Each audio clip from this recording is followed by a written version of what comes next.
Bon, on reprend. Il y a un garçon, il y a une fille, ils vont au bois. Ils sont pas frères et sœurs parce que c'est indiqué nulle part.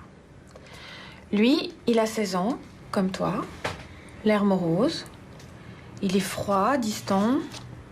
C'est indiqué vers 5, j'étais froid comme le marbre. Elle est un peu plus âgée. Elle a 20 ans, ses yeux brillent. Elle sourit, soupire. Et lui d'ajouter, je ne savais que lui dire, je ne vis pas qu'elle était belle. Donc, un garçon et une fille vont au bois. Ils sont dans quel état?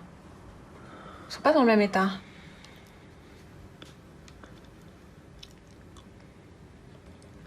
Je sais pas, ils se promènent...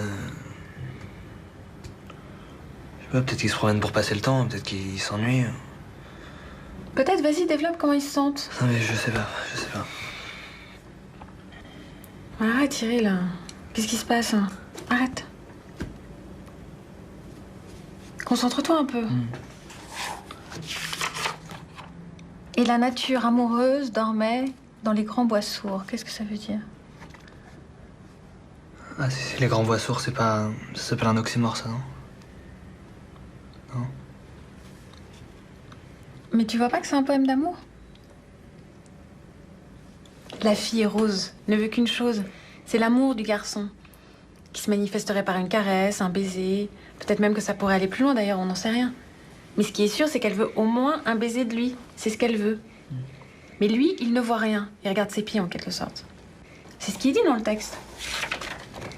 Je marchais à pas distraits, je parlais des fleurs, des arbres, son œil semblait dire « après ». Pourquoi son œil semblait dire « après » ? Parce que la fille, ça ne l'intéresse pas qu'il lui parle des fleurs et de la rosée et de je ne sais quoi. Elle veut un baiser, c'est tout. Et si les merles le sifflent, c'est justement pour se moquer de lui, parce qu'il ne voit rien. Et aussi pour attirer son attention sur Rose, qu'il semble ne pas voir. Et pourquoi c'est caché comme ça? C'est caché parce que c'est ça la littérature, la beauté de la langue, de la poésie. C'est que tout n'est pas dit directement, un climat est posé, mais pour l'essentiel, il faut savoir lire entre les lignes. Non mais c'est pas ça que je veux dire, pourquoi elle se cache? La fille, Rose. Comment ça, elle se cache, je comprends pas. Ouais, enfin pourquoi elle lui dit pas simplement ce qu'elle veut? Ah, d'accord.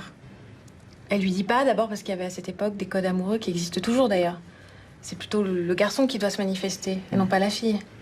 C'est le garçon qui doit aller vers Rose. C'est un code social. Et puis ensuite, c'est pas toujours évident de dire ces choses-là. De dire de but en blanc, je te désire, j'ai envie de toi. Donc elle lui dit pas explicitement, elle lui envoie des signes. Des signes? Oui, des signes. Par exemple, là. Rose, droite sur ses hanches, leva son beau bras tremblant pour cueillir une mûre aux branches. Je ne vis pas son bras blanc. Là, il faut que tu imagines la situation. Elle se tient droite, fière, peut-être même qu'elle met sa poitrine en avant. Mais surtout, elle passe devant lui, son bras dénudé. Comme ça. Elle l'allume si tu veux. Et puis plus loin. Rose défit sa chaussure et mit d'un air ingénu son petit pied dans l'eau pure. Je ne vis pas son pied nu. Tu vois, il le dit lui-même, il voit pas ses avances. Si elle enlève sa chaussure, c'est pas uniquement parce qu'elle a mal au pied. C'est aussi pour lui montrer son pied. Et puis elle soupire, ses yeux brillent. Enfin bref, elle multiplie les signes. Elle n'attend que ça.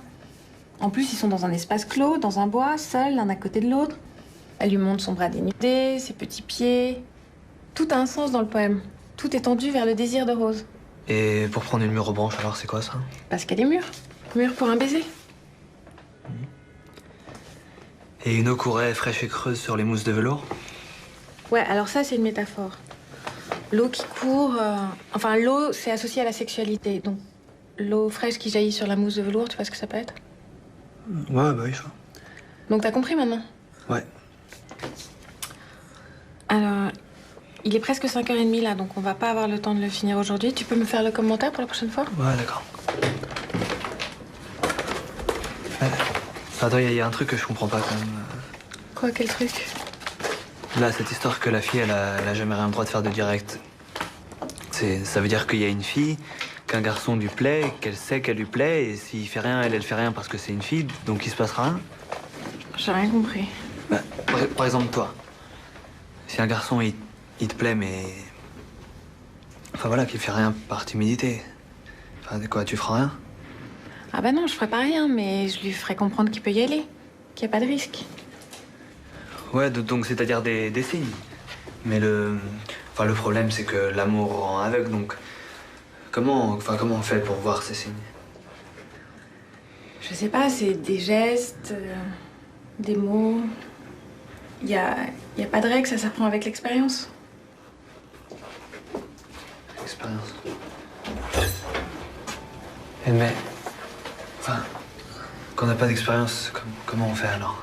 Justement, il y a une copine qui me disait un truc hier. Les femmes pardonnent parfois à celui qui brusque l'occasion, mais jamais à celui qui la manque. En gros, ce que ça veut dire, c'est que c'est pas grave de se planter. Ce qui est grave, c'est de pas essayer. Ouais. Non, parce qu'il y a une fille là, mais je suis pas sûr. Mais il y a eu des signes. Ouais. Ouais, je crois que je sens enfin, un truc dans sa façon d'être et des fois on se touche sans faire exprès. Bon, bah c'est ça. C'est ça, tu crois? Bah oui, c'est sûr.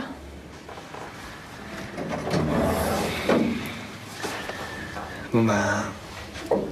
à samedi alors. Ouais, à samedi. Samedi.